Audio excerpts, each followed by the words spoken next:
Halo teman-teman, perkenalkan, nama saya Anastasia Elizabeth Sainima dari Prodi Akuntansi 2017 Universitas Trilogi.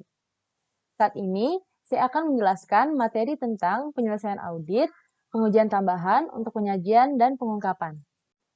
Saat melakukan prosedur penyelesaian audit, pengujian tambahan untuk penyajian dan pengungkapan, biasanya auditor melakukan beberapa pendekatan-pendekatan audit.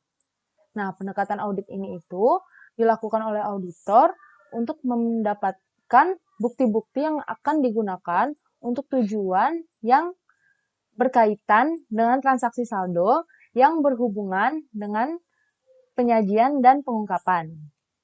Pendekatan-pendekatan audit yang dimaksudkan di sini yang nantinya akan dilakukan oleh auditor adalah yang pertama, lakukan prosedur untuk mendapatkan pemahaman atas pengendalian untuk tujuan penyajian dan pengungkapan sebagai bagian dari prosedur penilaian risiko. Pendekatan yang kedua adalah auditor melakukan pengujian pengendalian yang berhubungan dengan pengungkapan saat penilaian awal risiko pengendalian berada di bawah maksimum. Yang ketiga, pendekatan yang ketiga adalah auditor melakukan prosedur substantif. Nah, melakukan prosedur substantif ini bertujuan untuk memperoleh assurance bahwa semua tujuan audit dicapai untuk informasi dan jumlah yang disajikan dan diungkapkan dalam laporan keuangan. Prosedur yang dilakukan auditor pada tahap penyajian dan pengungkapan ini yaitu adalah mengevaluasi bukti yang sudah diperoleh dari 3 tahap yang telah dilakukan sebelumnya. Pada tahap ini, auditor akan menilai apakah diperlukan bukti tambahan untuk prosedur audit penyajian dan pengungkapan ini.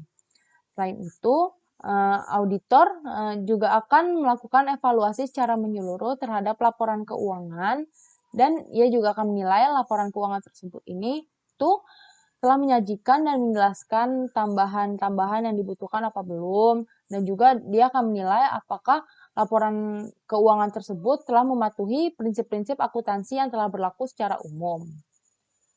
Hal ini itu dilakukan oleh auditor dengan tujuan untuk melihat apakah setiap laporan keuangan tersebut telah mengklasifikasikan secara tepat dan juga telah mendeskripsikan setiap akun-akun yang terkait secara konsisten dan juga bahwa setiap informasi yang disajikan pada laporan keuangan tersebut sudah tepat dan wajar sesuai dengan standar akuntansi yang berlaku secara umum. Sehubungan dengan pengungkapan atas kewajiban kontingensi dan kejadian setelah tanggal neraca, auditor seringkali memberikan penilaian risiko tinggi karena kemungkinan tidak seluruh informasi-informasi yang dibutuhkan oleh auditor diungkapkan dalam penjelasan tambahan. Nah, pengujian audit yang dilakukan pada tahap awal audit seringkali tidak menyediakan bukti yang memadai mengenai kewajiban kontingensi dan kejadian setelah tanggal neraca. Nah, maka dari itu, auditor akan mendesain dan melakukan prosedur tambahan pada setiap audit untuk menelaah kewajiban kontingensi dan kejadian setelah tanggal neraca sebagai bagian dari pengujian tahap keempat. Tujuan audit yang berkaitan dengan penyajian dan pengungkapan biasanya identik dengan asersi-asersi manajemen. Nah, berikut ini saya akan menjelaskan asersi-asersi yang berkaitan dengan penyajian dan pengungkapan. Asersi yang pertama adalah keterjadian serta hak dan kewajiban. Pada asersi ini berisi ungkapan-ungkapan dan peristiwa-peristiwa yang telah terjadi dan juga berkaitan dengan entitas atau perusahaan. Contoh dari asersi keterjadian serta hak dan kewajiban ini itu adalah auditor akan mereview kontrak untuk menentukan bahwa piutang usaha telah dimohonkan sebagai jaminan. Lalu asersi yang kedua adalah kelengkapan. Pada asersi kelengkapan ini berisi tentang semua pengungkapan yang seharusnya dimasukkan ke dalam laporan keuangan itu memang telah dimasukkan.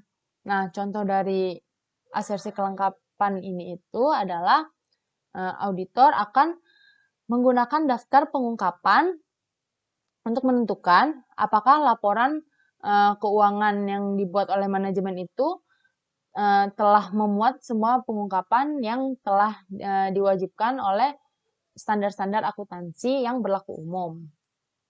Terus yang asersi yang ketiga adalah penilaian dan alokasi. Pada asersi penilaian dan alokasi ini berisi tentang pemeriksaan yang dilakukan oleh auditor untuk penilaian pada rekening neraca dan laba rugi yang nantinya dicatat oleh manajemen perusahaan.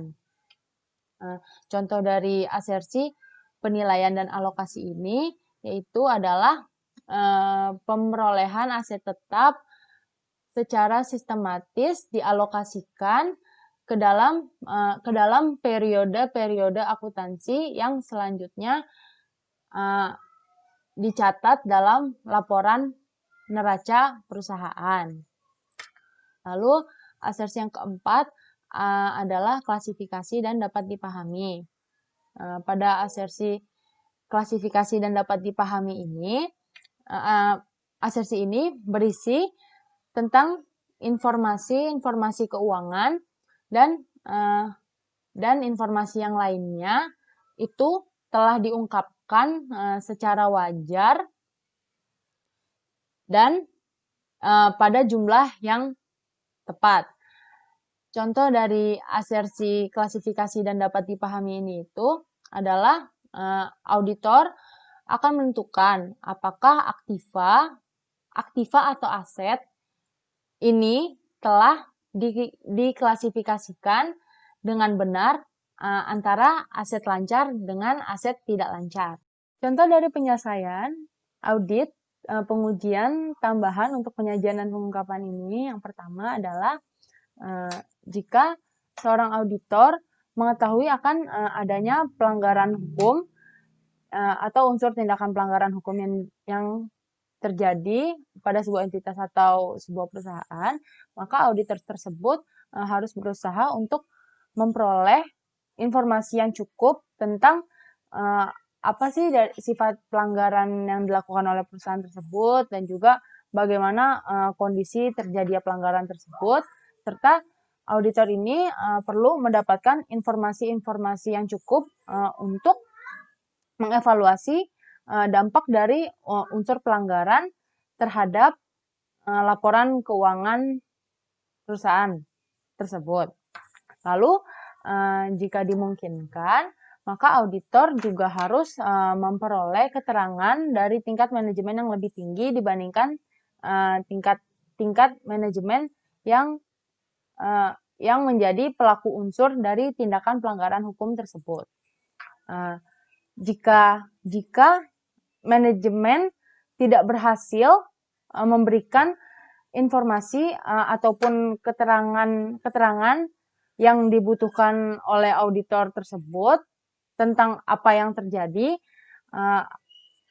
maka langkah yang harus diambil auditor adalah yang pertama, auditor perlu melakukan konsultasi dengan penasihat hukum klien tentang penerapan hukum dan peraturan relevan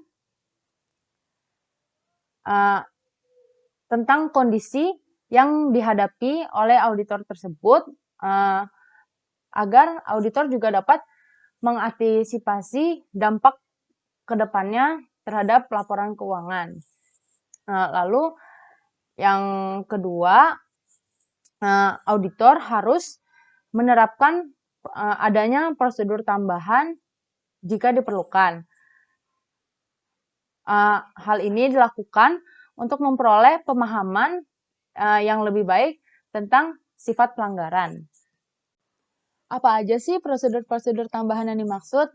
Nah, prosedur tambahan yang dimaksud di sini itu yang pertama adalah auditor nantinya akan memeriksa dokumen-dokumen pendukung.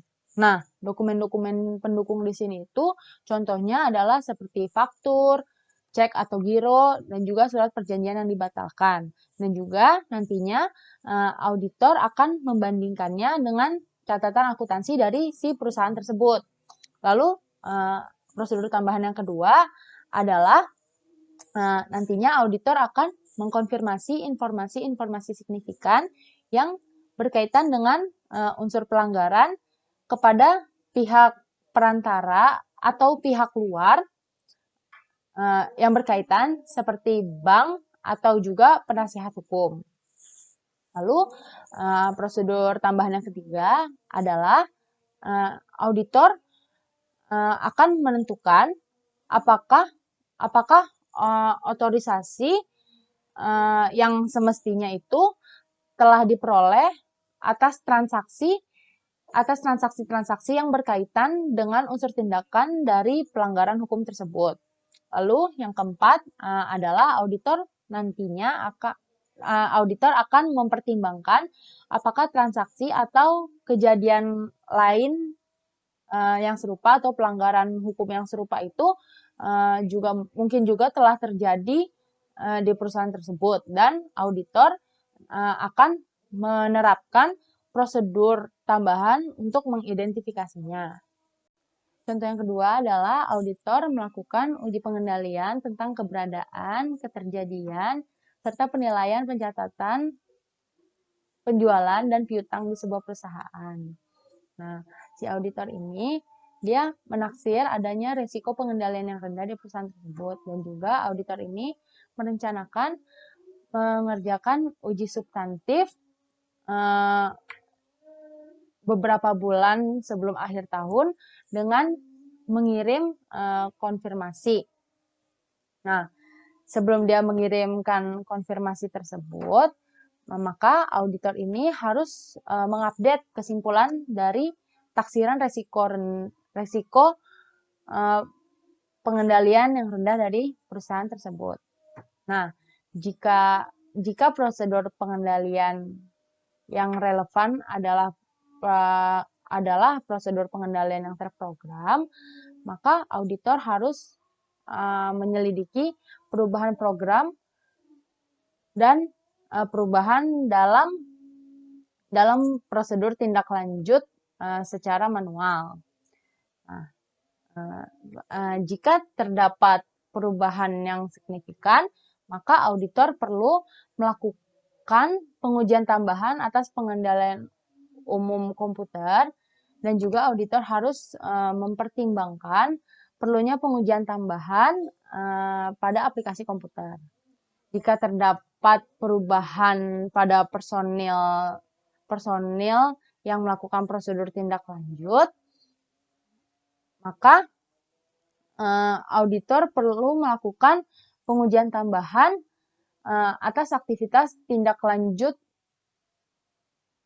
pada item-item yang muncul pada laporan pengecualian. Nah, tujuan dilakukannya hal tersebut adalah untuk menentukan apakah kesimpulan tentang pengendalian tersebut itu masih valid atau tidak sebelum auditor melakukan pengujian selanjutnya, yaitu uji substantif. Sekian pemaparan materi dari saya. Terima kasih.